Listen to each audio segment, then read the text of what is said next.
Uttarakhand express में आप सभी का बहुत स्वागत है। मैं हूं आपके साथ में अमनदीप। सबसे पहले बात करते हैं आज की बड़ी खबर की।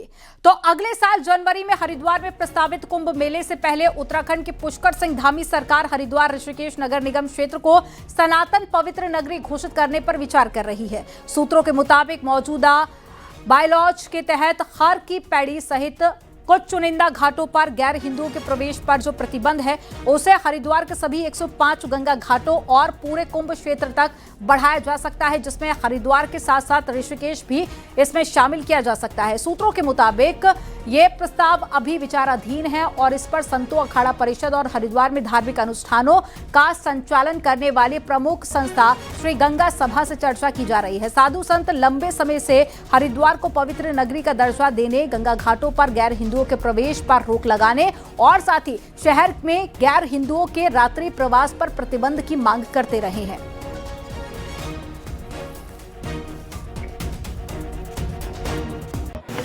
ऑपरेशन कालनेमी से लेकर जिस तरह से उत्तराखंड सरकार के द्वारा यूनिफॉर्म सिविल कोड तक यहाँ पर लागू किया गया, उसको देखते हुए अब हरिद्वार में धर्मनगरी हरिद्वार से कुंभ मेला क्षेत्र को गैर हिंदू प्रतिबंधित क्षेत्र घोषित करने की मांग उठी है। हरिद्वार से हमारे साथ मुख्यमंत्री मौजूद हैं। सर, आज जो वहाँ पर ये मांग उठाई गई है कि पूरे कुंभ मेला क्षेत्र को गैर हिंदू प्रतिबंधित क्षेत्र घोषित किया जाए, क्या कुछ सरकार इस दिशा में विचार कर रही है? नहीं, देखिए, हरिद्वार हमारा पूज्य स्थान है, माँ गंगा का स्थान है, पूज्य संत गणों का, हमारे ऋषि मुनियों का स्थान रहा है और वहाँ से मांग उठी है और इस पर हम बहुत गंभीरता से विचार कर रहे हैं कि वहाँ की पवित्रता बनी रहे, वहाँ का देवत्व बना रहे। माँ जो गंगा की एक तरह से मान्यता है, हमारी पौराणिक धार्मिक मान्यताएं हैं, वो मान्यताएं भी हमारी स्थापित रहें। वो पूज्य स्थल का नाम और उसका महत्व वो किसी प्रकार से खराब न हो, उसके लिए हम सभी पहलुओं का अध्ययन कर रहे हैं और पहले के जो हरिद्वार के एक्ट वगैरह बने हुए हैं उनको भी देख रहे हैं और हम इस दिशा में काम करेंगे। सर, यानी कि कुंभ से पहले जनवरी 2027 में कुंभ होना है, तो सनातन जो धर्मावलंबी हैं उनको एक बड़ी सौगात सरकार दे सकती है। देखिए, सनातन तो शाश्वत जीवन पद्धति है और धर्म है। धर्म के अनुसार चलना ही सभी प्रकार का कर्म है, क्योंकि धर्म सभी के साथ एक सा व्यवहार सिखाता है, न्याय करना सिखाता है, सदाचार करना सिखाता है, समर्पण के साथ काम करना सिखाता है और जो स्वयं को अच्छा लगे, जो सबको अच्छा लगे और जो सबके कल्याण की कामना करता है, वही धर्म है। उसी के अनुसार हम लोग काम कर रहे हैं। तो डेमोग्राफिक चेंज की दिशा में कल आपने एक ऐतिहासिक निर्णय लिया कि जो परिवार रजिस्टर हैं 2003 के बाद उनकी गहनता के साथ जांच होगी। क्या कुछ चुनौतियां हैं सर? देखिए, इस दौरान बहुत सारे ऐसे लोगों ने भी यहाँ पर परिवार रजिस्टर में अपने नाम दर्ज करवा लिए हैं या किन्हीं कारणों से उनके नाम दर्ज हो गए हैं, तो उन सबकी जाँच होना बहुत जरूरी है, जिससे यहाँ पर किसी प्रकार की भी जो है आगे भविष्य में खतरे की स्थिति उत्पन्न न हो। यहाँ की डेमोग्राफी को जो एक खतरा पैदा हो गया है, जिससे नुकसान हो रहा है, हम भावी पीढ़ी को सुरक्षित उत्तराखंड देना चाहते हैं। उसके लिए सभी काम जरूरी हैं देवभूमि के लिहाज से। और देवभूमि नहीं, देवभूमि के बारे में चाहे देश के लोग हों, दुनिया के लोग हों, जो विचार करते हैं, हम उसी के अनुरूप इन सभी परिवार रजिस्टरों को जिलाधिकारी की देखरेख में उसको हमने कहा है कि पूरी समीक्षा करें, उसकी जांच करें और जहां भी कमी है, जहां भी कोई इस प्रकार की त्रुटियां पाई गई हैं या कोई गलत नाम चढ़ाए गए हैं, वो सारे नाम छटने होंगे, उनको ठीक किया जाएगा। हरिद्वार में कुंभ मेला क्षेत्र को गैर हिंदुओं के लिए प्रतिबंधित करने के मामले में कांग्रेस का कहना है कि यह गंगा जमुनी तहजीब को दूषित करने का प्रयास है।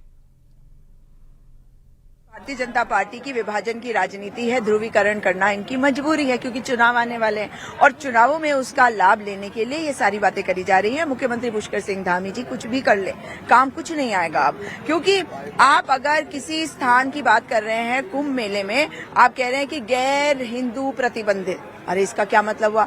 जहाँ पे हिंदुओं का एक पर्व होता है वैसे भी जमावड़ा तो हिंदुओं का होता है, लेकिन हमारे यहाँ तो गंगा जमुनी तहजीब है ना, तो लोग तो आपस में मिलते हैं। कई बार कई जगह पे हमने देखा है, जैसे अयोध्या में देख लीजिए, जो माइनॉरिटी का समाज है वो बहुत सारे काम वहाँ पे करता है, जो हमारे हिंदू धर्म के लोग जो हैं उसको एक्सेप्ट करते हैं। वहीं संतों ने हरिद्वार के कुंभ क्षेत्र को गैर हिंदुओं के लिए प्रतिबंधित करने की मांग की है।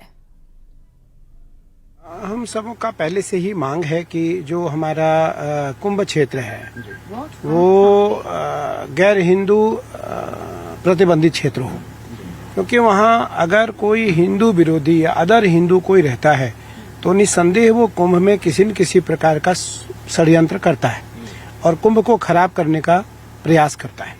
कि आज जो दूसरे धर्म के या जो अदर धर्म है, विरोधी धर्म है या जो गैर सनातनी है, उनके द्वारा कहीं न कहीं सनातन के प्रति कुठाराघात निरंतर की जा रही है। उस प्रयास को या उस दृश्य को या उस स्वरूप को देखते हुए यह मांग करना अनिवार्य हुआ।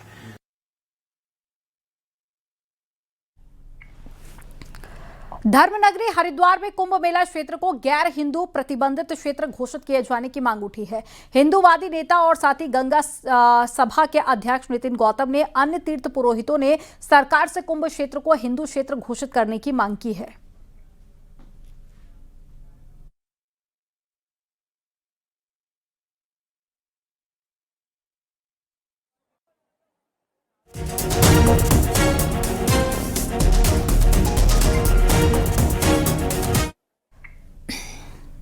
सर्दी के इस मौसम में उत्तराखंड में सियासी पारा चढ़ा हुआ है। रविवार को उत्तराखंड महिला मंच के आह्वान पर जबरदस्त प्रोटेस्ट हुआ, जिसमें लोगों का आक्रोश साफ दिखाई दिया। आपको रिपोर्ट में दिखाते हैं।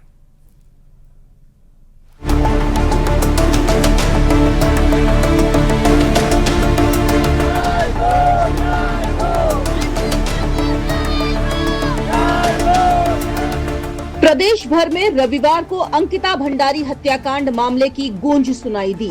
उत्तराखंड महिला मंच ने सीबीआई जांच की मांग और वीआईपी पर लग रहे आरोपों को लेकर बिगुल बजाया, जिसको लपकने के लिए कांग्रेस, यूकेडी, सीपीआई समेत राज्य आंदोलनकारी संगठन से जुड़े कार्यकर्ता पहुंच गए।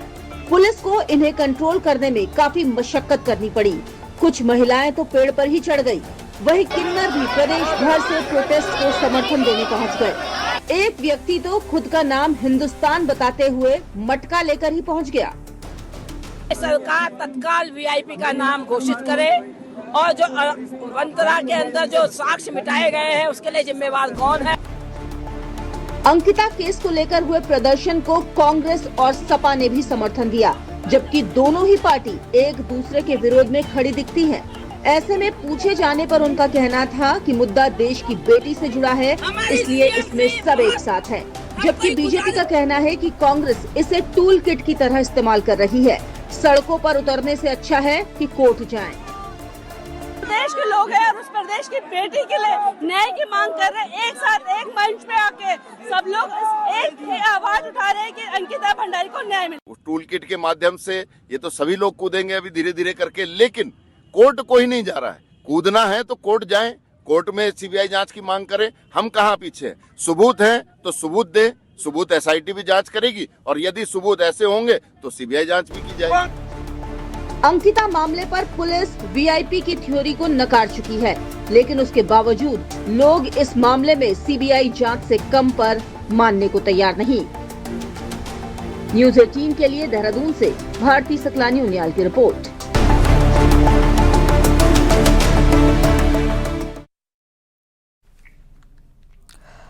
वहीं देहरादून में अंकिता भंडारी हत्याकांड को लेकर प्रदर्शन पर सीएम पुष्कर सिंह धामी ने सीधी चेतावनी दी है। उन्होंने कहा है कि झूठे नैरेटिव बनाने वालों और अफवाह फैलाने वालों को जनता सबक सिखाएगी।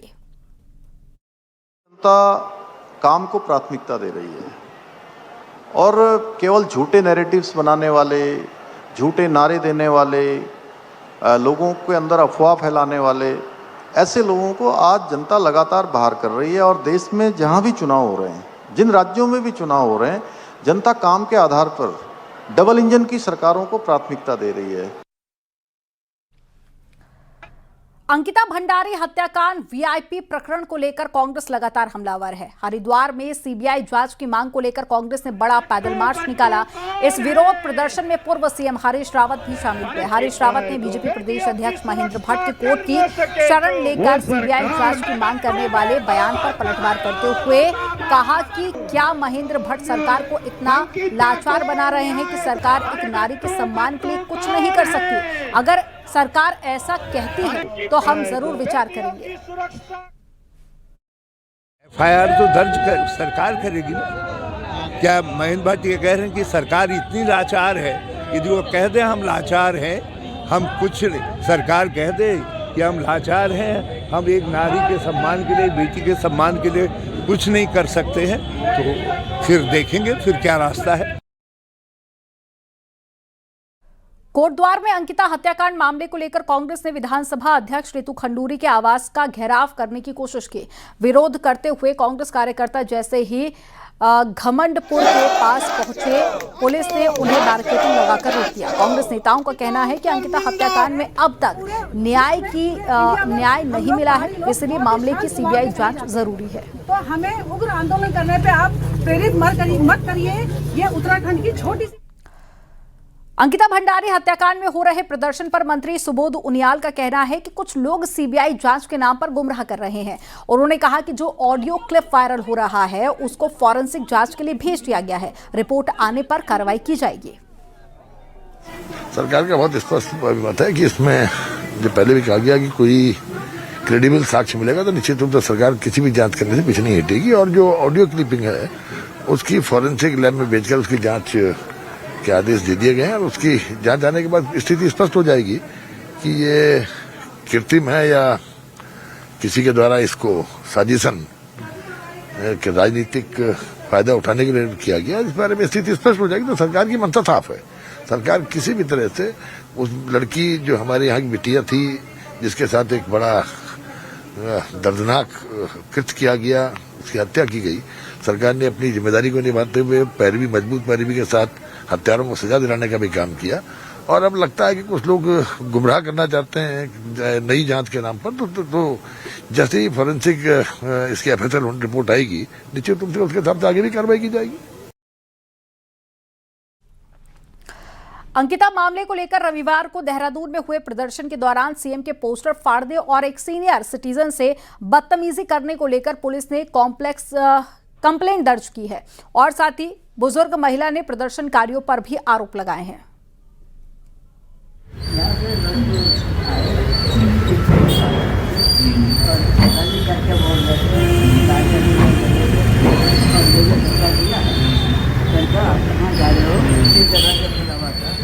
अंदर कुछ ऊपर चले गए, कुछ वहाँ से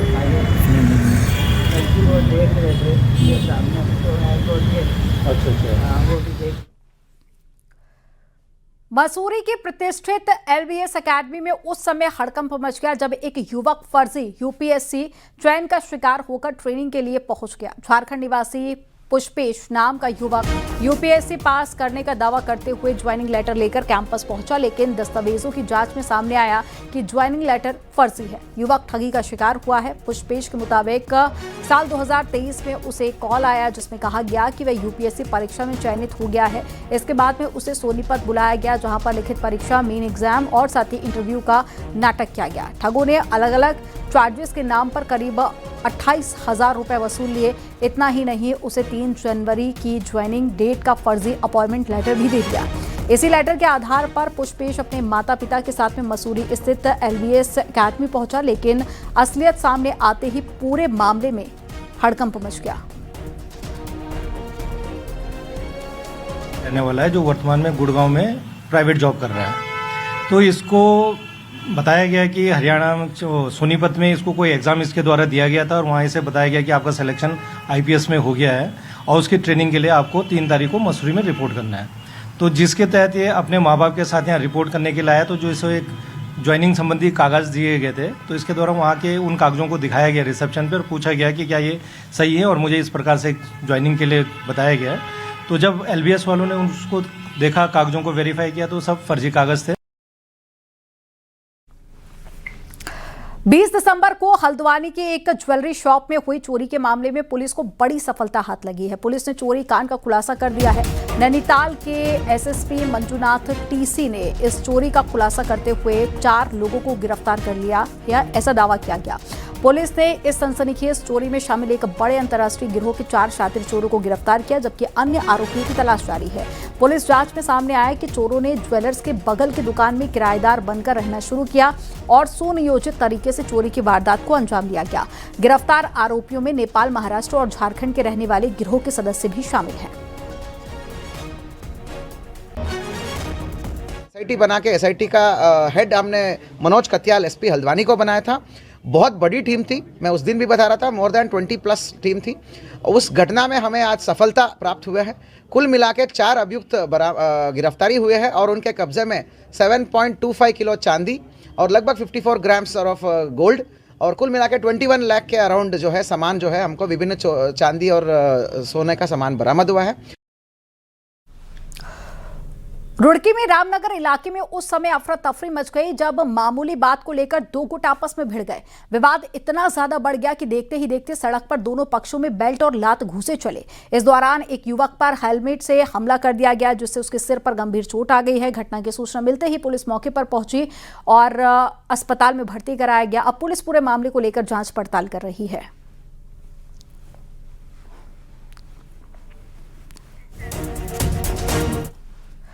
सरकार इस बार विंटर टूरिज्म को लेकर फुल प्रूफ प्लान के साथ में काम कर रही है, लेकिन मौसम का बदला पैटर्न होटल इंडस्ट्री से जुड़े लोगों को परेशान कर रहा है। आपको रिपोर्ट में दिखाते हैं।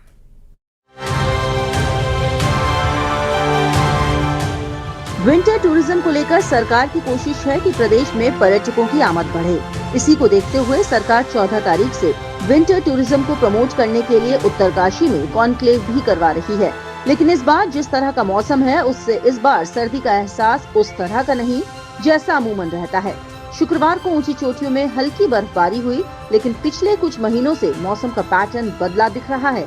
मौसम वैज्ञानिक इसके पीछे अलग अलग वजह बता रहे हैं। सिस्टम्स जो है वेस्टर्न डिस्टर्बेंस जो ट्रफ इसमें रहता है वो जनरली नॉर्थ, थोड़ा सा नॉर्थ में अरबियन सी से मॉइस्चर ऐसा लग रहा है कि कम मिला है। तो ये मेनली मुख्य, और पीछे से जो है पीछे भी एक्टिविटी जो अर्बन कंट्री में वहाँ पे ज़्यादा नॉर्मल से ज़्यादा प्रेसिपिटेशंस देखने को मिला है। वहीं होटल इंडस्ट्री से जुड़े लोगों का मानना है कि इस बार सर्दियों का एहसास लग ही नहीं रहा।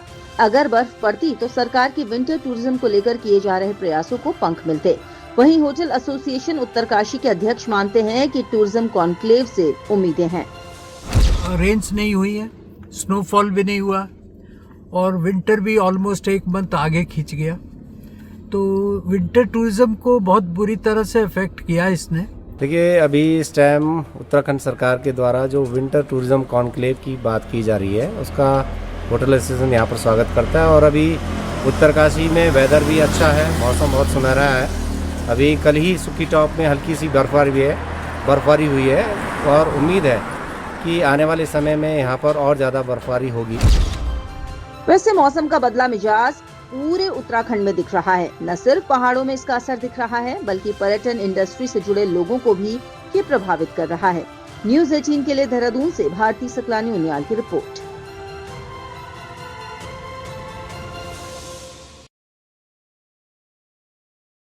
मुख्यमंत्री पुष्कर सिंह धामी ने रविवार को समाज कल्याण विभाग की विभिन्न पेंशन योजनाओं की दिसंबर महीने की किस्त डीबीटी के माध्यम से जारी की है। करीब 9.5 लाख लाभार्थियों के खाते में कुल 140 करोड़ 26 लाख 97 हजार रुपए ऑनलाइन ट्रांसफर किए गए हैं। मुख्यमंत्री ने कहा कि सरकार कमजोर वर्गों, वृद्धजनों, विधवाओं और दिव्यांगों के सामाजिक आर्थिक सशक्तिकरण के लिए प्रतिबद्ध है। डीबीटी से भुगतान से पारदर्शिता सुनिश्चित हुई है।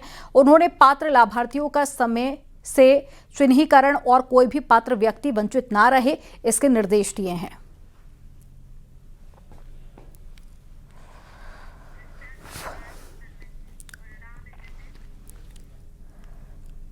चलिए देखते हैं पहाड़ टॉप 10। अल्मोड़ा के गांधी पार्क के सामने बीजेपी ने कांग्रेस का पुतला फूंका और अंकिता हत्याकांड पर कांग्रेस पर राजनीति करने का आरोप लगाया। पिथौरागढ़ में बीजेपी महिला मोर्चा ने कांग्रेस का पुतला फूंका है। महिला मोर्चा का आरोप है कि अंकिता भंडारी मामले में कांग्रेस राजनीति कर रही है। हरिद्वार के रिहायशी क्षेत्रों में जंगली हाथियों की आवाजाही लगातार जारी है। कनखल क्षेत्र के मिस्सरपुर गांव में 3 जंगली हाथियों का झुंड चहलकदमी करता हुआ नजर आया। रामनगर में कॉर्बेट के ढेला रेंज में बाघ की तलाश जारी रही। शुक्रवार को जहां पर एक महिला को बाघ ने अपना शिकार बनाया, रविवार को इसे पकड़ने के लिए हाथियों की टीम सुबह से ही सर्च ऑपरेशन चला रही है। रुद्रप्रयाग से खबर है, जहां पर जखोली इलाके के जंगलों में भीषण आग लग गई है और कई हेक्टेयर में आग लग गई। लाखों का सामान जलकर राख हो गया। विकासनगर के बारोटीवाला मेहूवाला मार्ग पर पुल का निर्माण कार्य अब पूरा हो चुका है। 12 मीटर स्पेन वाले इस पुल का निर्माण लगभग करीब 184 लाख की लागत से किया गया। उत्तरकाशी में जन जन की सरकार जन जन के द्वार के तहत नगर पंचायत चमियारी में बहुउद्देशीय शिविर आयोजित किया गया। शिविर में ग्रामीणों की समस्याओं का निस्तारण किया गया। अल्मोड़ा में दृष्टिहीन संघ द्वारा लुई ब्रेल की जयंती धूमधाम के साथ में मनाई गई, जिसमें डीएम मेयर समेत कई लोगों ने शिरकत की। उत्तरकाशी के बड़कोट आईटीआई में पर्यावरण साक्षरता और सामुदायिक संरक्षण पर विधिक साक्षरता शिविर आयोजित किया गया। युवाओं को कानून के बारे में बताया गया। हरिद्वार के बीएचईएल इलाके में स्कूली छात्रों ने कार से स्टंट का वीडियो वायरल किया। स्कूल यूनिफॉर्म में छात्र खतरनाक ढंग से गाड़ियां दौड़ाते हुए नजर आए। और दिल्ली में शब्दोत्सव कार्यक्रम का आयोजन हुआ है, जिसमें सीएम पुष्कर सिंह धामी ने शिरकत की है, जहां पर उन्होंने मंच पर एक कविता भी सुनाई। उन्होंने जो कविता सुनाई है कई साल पहले लिखी गई थी।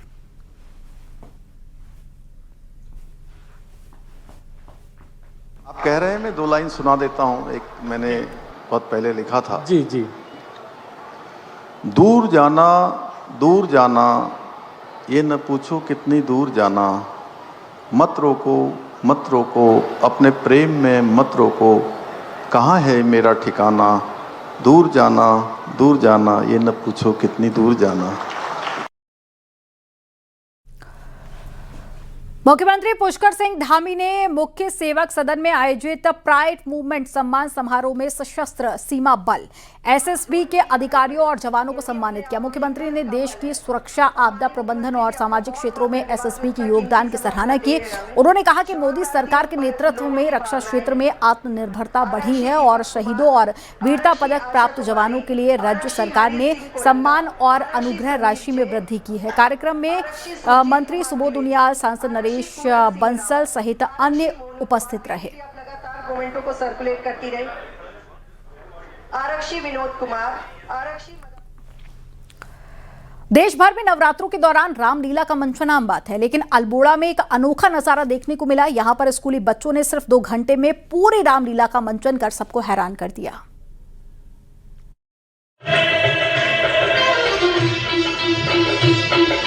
ताकुला के स्कूल के बच्चों ने रामलीला का मंचन 2 घंटे में पूरा किया।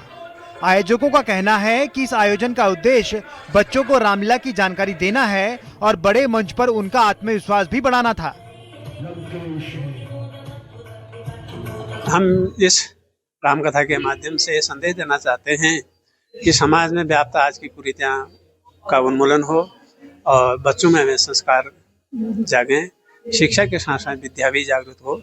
ये इसका मेन उद्देश्य है। रामलीला के सभी पात्र कक्षा 1 से 12 तक के बच्चों ने निभाए। इस आयोजन की तैयारी टीचरों ने कराई थी। मंचन के बाद बच्चों की खुशी देखने लायक थी।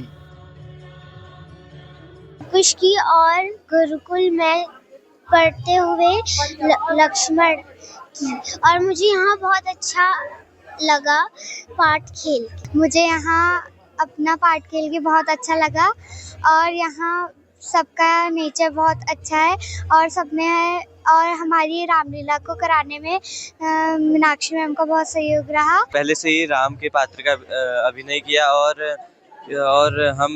मैं रामलीला मीनाक्षी मैम की वजह से हुआ, जो हमारी स्कूल की कोऑर्डिनेटर मैम है। कई जगह में बहुत रामलीला कर चुके हैं, जैसे ताकुला अपने स्कूल में और यहाँ।